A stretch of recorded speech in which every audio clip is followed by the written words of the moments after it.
Europe likes to tell the story as if Africa was a blank map waiting to be filled, as if the continent had no kingdoms, no trade networks, no history worth mentioning until Europeans arrived to civilize it. Yet the strange thing is this. When European ships first hugged the western coastlines in the 5th, 10th, and 16th centuries, they found cities, markets, armies, and political systems far older than many European states. So how did a continent full of civilizations become known as a place that needed to be civilized? How did an entire narrative flip so dramatically? And why do most school textbooks still describe European actions as exploration rather than invasion? In this video, we are going to unpack the real story behind the scramble for Africa, the motives, the lies, the propaganda, and the consequences, and see whether it was truly a civilizing mission or simply colonization wrapped in noble words. To understand what happened, we need to go back to the 1800s, when Africa was not the dark continent Europeans later pretended it was. The Sokoto Caliphate in West Africa governed millions through a sophisticated legal system. Ethiopia had a Christian empire with diplomacy recognized in Europe. The Asante Kingdom rivaled European armies and organization. Bagana had a court culture with complex political structures. Coastal Swahili cities thrived on Indian Ocean trade. Even the Congo Basin was full of interconnected societies with agricultural systems adapted to the environment. This wasn't a wilderness waiting for salvation, but Europe needed Africa to be seen that way. By the 19th century, European powers were dealing with industrial competition, mass unemployment, and political instability. They needed resources, rubber, ivory, palm oil, gold, and they needed markets. Historians often note that British factories were producing more textiles than the British population could ever consume. French political leaders openly said the nation needed colonies to restore national pride after the disastrous Franco-Prussian War. Belgium's king, Leopold II, famously lamented that Belgium was too small and deserved a piece of the world. Germany under Bismarck was late to empire building and wanted to catch up. Every European state had economic and political reasons to look outward. But economic desire alone couldn't justify invading entire continents. Europe needed a moral cover, a story, something the public could support. And that's how the civilizing mission was born. Writers, missionaries, and politicians began promoting the idea that Europeans had a duty to spread Christianity, modernity, and progress. They described Africa as barbaric, violent, and backwards, precisely because such descriptions made colonization look like salvation. Newspapers compared African religions to superstitions, African governance to tribal chaos, African culture to primitive customs. These weren't neutral descriptions, they were rhetorical weapons. A famous example is Henry Morton Stanley, a journalist whose sensational stories about dark Africa made him a celebrity in Europe. His writings directly influenced King Leopold II, who hired him to acquire territory in Central Africa. Stanley later admitted in private letters that he used exaggeration because European readers wanted drama, danger, and tales of savagery. And those tales soon became political ammunition. By the late 1800s, Africa became the center of global competition. Explorers mapped rivers not for curiosity but for military and economic expansion. Missionaries reported on local populations so governments could determine which regions were easiest to subdue. Companies financed expeditions to identify valuable resources. Every discovery became justification for more intrusion. The actual scramble began in 1884 to 1885 at the Berlin Conference, a meeting where European powers divided Africa among themselves with no African representatives present. It was one of the most shocking acts of geopolitical arrogance in history. Imagine drawing borders across thousands of cultures, languages, and ethnic groups using a map and a ruler, while discussing people as if they were commodities. That's essentially what happened. The language used at the conference reveals everything. The minutes include phrases like bringing order to ungoverned spaces and opening the interior to commerce. And yet every territory was described in terms of what it could supply: gold, timber, fertile land. Order was a euphemism for control. Commerce was a euphemism for extraction. The humanitarian cover was symbolic. The economic agenda was real. Once the borders were drawn, military conquest followed. In many cases, Europeans faced brutal resistance.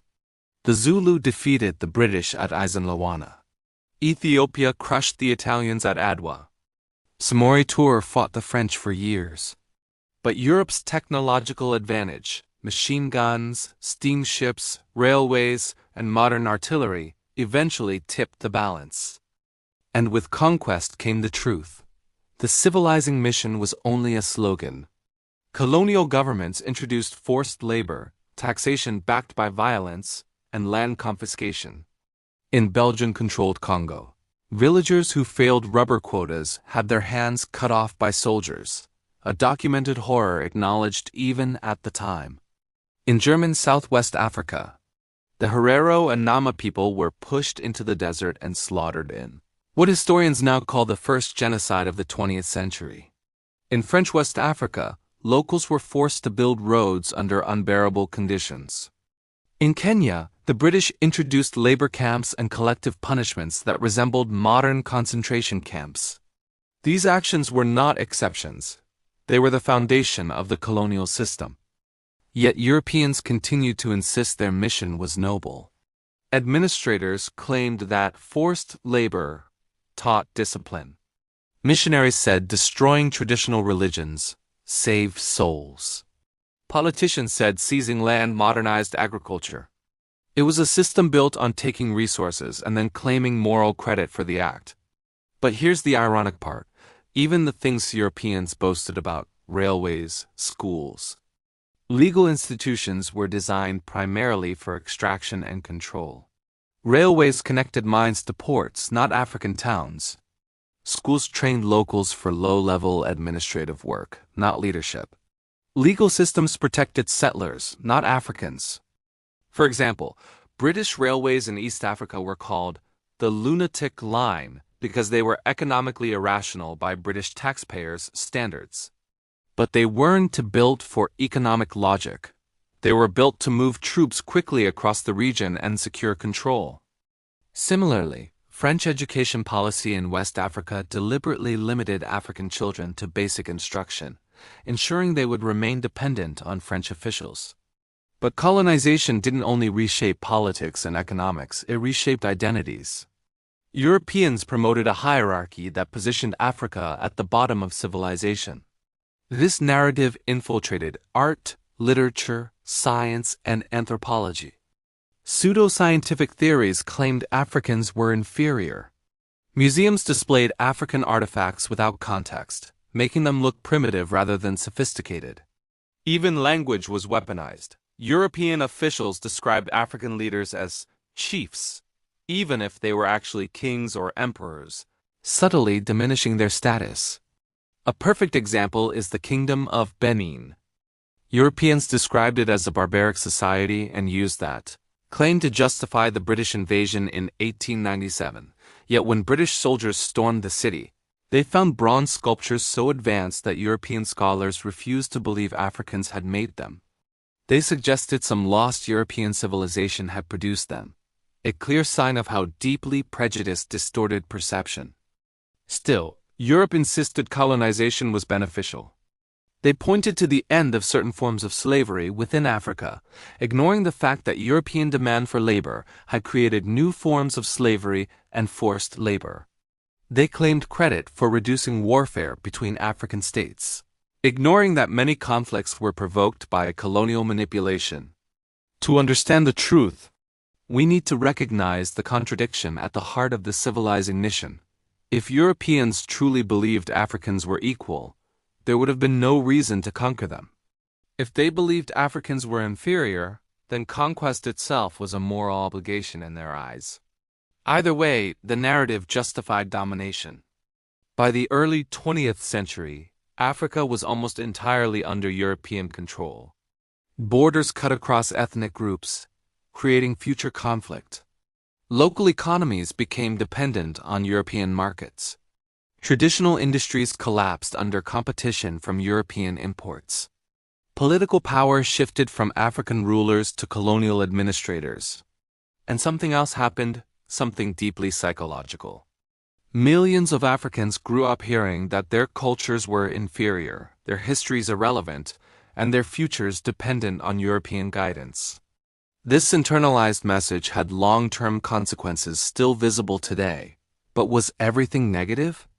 Some argue that colonialism brought infrastructure, literacy, and centralized governance. But even these so-called benefits came with complications.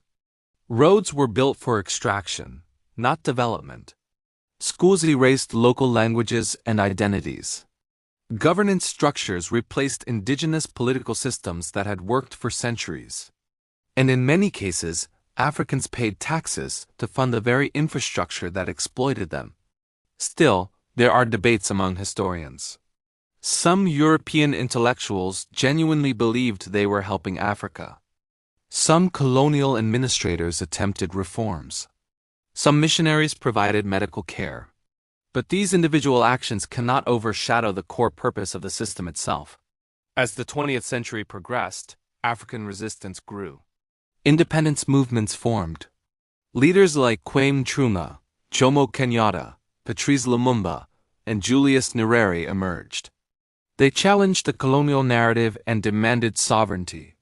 The struggle was long and brutal, but it revealed something powerful. Despite decades of propaganda, Africans had never accepted the idea that they needed Europeans to define their future. Yet even as independence movements grew stronger, European leaders still defended the colonial project. They claimed they had brought order, unity, and modernization to a continent supposedly divided by tribal conflict. But the irony becomes clear when you look at the map. Most of Africa is internal divisions today, the borders that still spark disputes, the ethnic tensions that escalate into violence. The political instability inherited from artificial states all originated from the arbitrary lines drawn at the Berlin Conference by men who had never set foot in the regions they sliced apart. Those borders were not created to protect African cultures, but to prevent Europeans from fighting each other. The clearest example of this is Nigeria, a nation with over 250 ethnic groups forced together under one administrative system because Britain wanted administrative efficiency, not cultural harmony.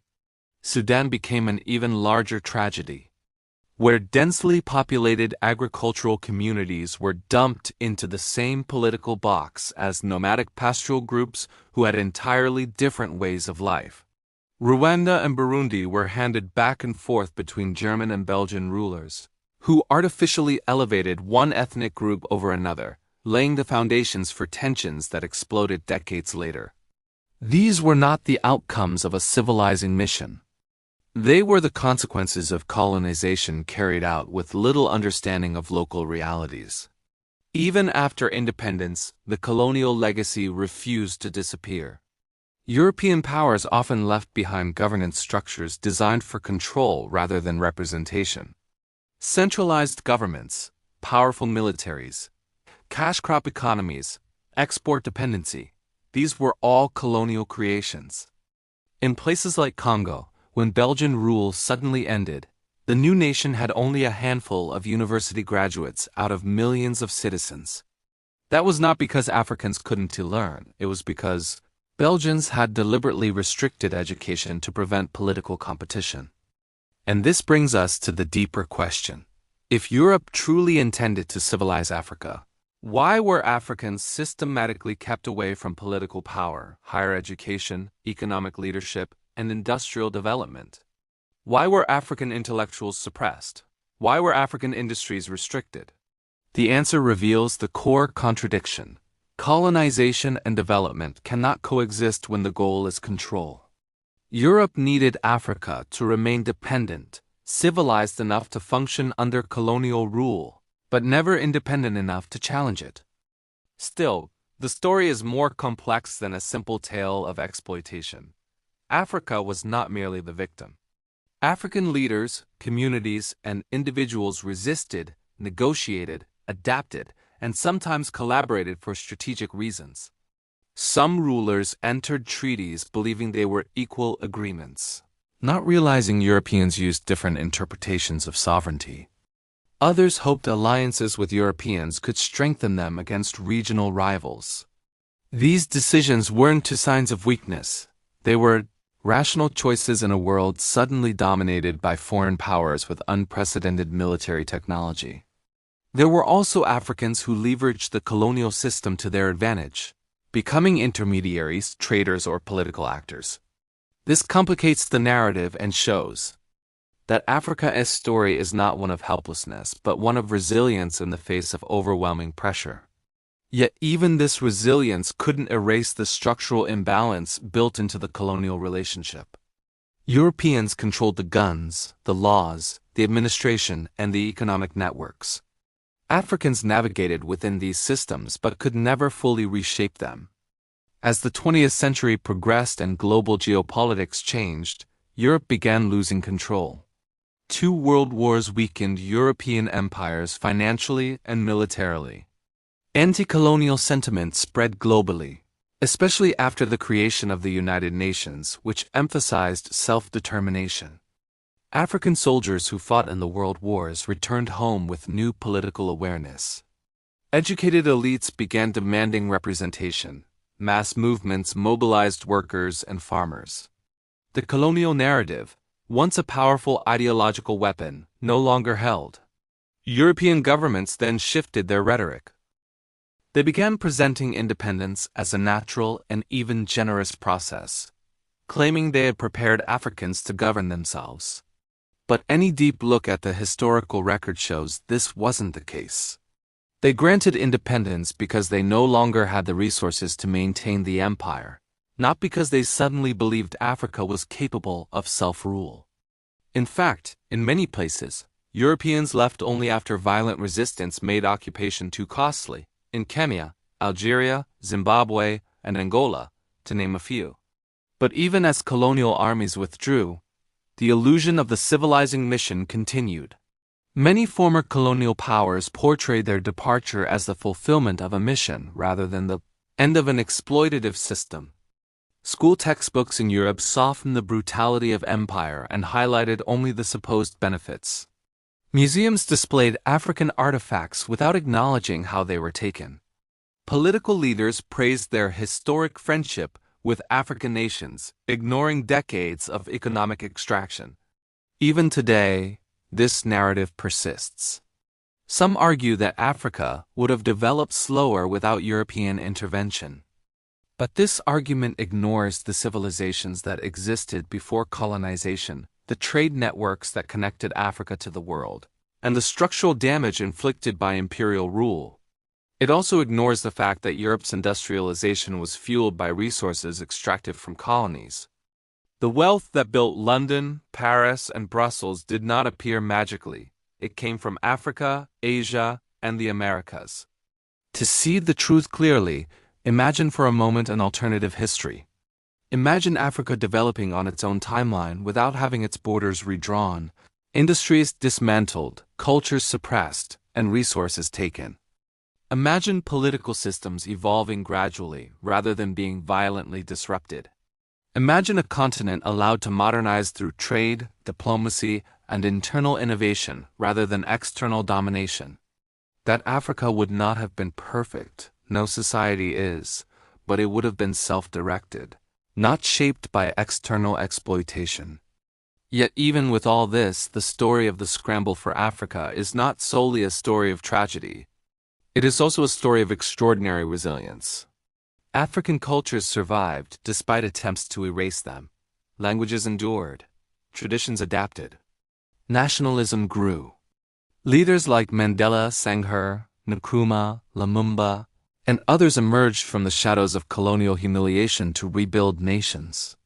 And ordinary people, farmers, workers, mothers, students, reshaped their societies despite the deep scars left behind. The Scramble for Africa also forced Africans from different regions and ethnicities into shared political spaces. While this caused conflict, it also laid the foundation for modern African identity. Pan-Africanism, and the idea that Africans across the continent share a common historical experience. The very borders meant to divide Africa now serve as platforms for continental unity efforts, like the African Union. So, was the scramble for Africa a civilizing mission or colonization? The answer is clearer when we cut through propaganda and look at the evidence.